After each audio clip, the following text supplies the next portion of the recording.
করাবেন। আমরা পাত্রী দেখি না। তো তিনি সন্ধ্যাবেলা বের হলেন রাতের অন্ধকারে সাধারণ ব্যক্তির পোশাকে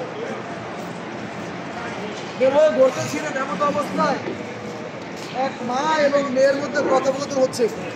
মা বলতেছে, হে আমার মেয়ে, দুধে পানি দাও, দুধ দই এনেছি, পানি দাও।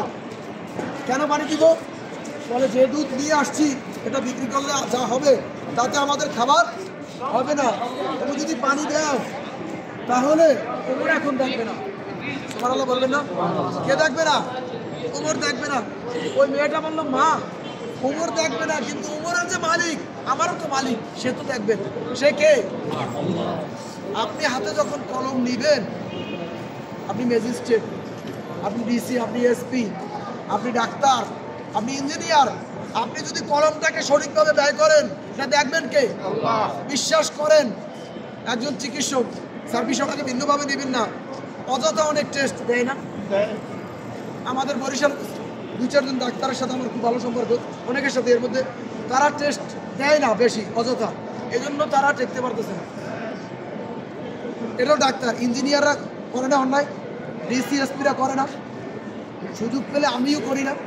আমার হাতে এখনো পর্যন্ত কোনো সুযোগ নাই, এজন্য হয়তো আমি করি না, এটার কোনো বড়াই নাই। কিন্তু আমার স্যারের হাতে তো অনেক সুযোগ আছে। আর স্যারে যদি বলে আমি অন্যায় করি না, এটার দাম আছে। কি বলেন, ঠিক কিনা? আপনার কুল্লুকুম রাইন ওয়া কুল্লুকুম মাসউলুন আন রায়াতি, আল্লাহর রাসূল বলেছেন পৃথিবীতে সবাই দায়িত্বশীল, স্ব দায়িত্ব সম্পর্কে জিজ্ঞাসা করা হবে। আপনি পরিবারের পিতা এবং ইসলামের দ্বিতীয় খলিফা চার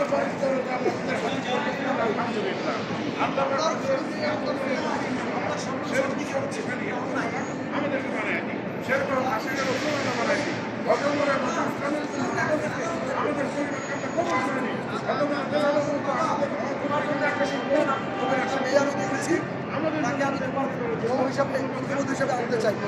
সাথে সাথে আব্দুল্লাহ বলেন, বাবা তুমি যাকে দেখেছো আমি তাকে বিবাহ করি।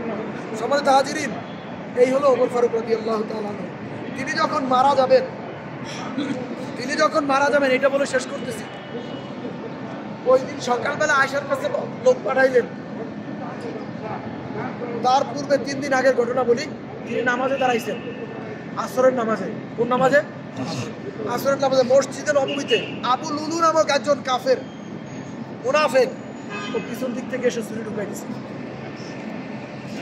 এমন ভাবে ঢুকাইছে বাম দিক থেকে, এরপরে ছুরি ঘুরাইছে। তিনি অসুস্থ, তিনি একজন লোক পাঠাইলেন আয়েশা রাদিয়াল্লাহু তাআলার কাছে যে আমি যদি মারা যাই, আমার দাফনটা যদি, এখানে তো রাসূলের রওজা দেখছেন আপনারা, কয়েকজন হয়তো দেখেন নাই, বাকিরা তো দেখছেন। আমি আবার বলে দিচ্ছি, আপনারা কালকে যাবেন, কালকে হয়তো বলতে পারবো না।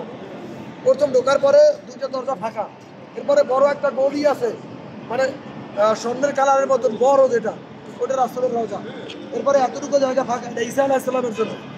এরপর আবু বকর, এরপর ওমরকে যেখানে দাফন করা হয়েছে ওই জায়গাটা ছিল আয়েশার জন্য খাস, আয়েশা রাদিয়াল্লাহু তাআলা নিজের জমি।